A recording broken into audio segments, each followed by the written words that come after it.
এরপর আমি জাহাজে এসেছি। জাহাজে বৈচিত্র্য জীবন, এক সময় একরকম পরিস্থিতি, কোনোদিন পুকুরের পানির মতো ঠান্ডা পানি, কোনোদিন কিন্তু উত্তাল সাগর। আমরা পৃথিবীর মহাসাগরগুলো পাড়ি দিয়েছি, প্রশান্ত আটলান্টিক, বে অফ বেঙ্গল, বে অফ বিস্কেট। গত 25 বছরে আমি প্রায় 38টা সাকসেসফুল সার্ভিস অপারেশন করেছি। Haiyan city is one of the greatest example, biggest milestone.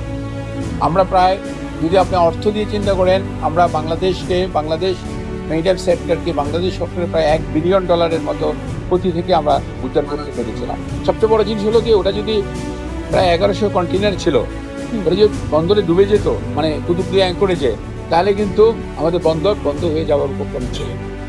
এটা আমাদের দেশের জন্য একদম রেজিস্টার, এটা মানে সমূহ বিপদ ছিল।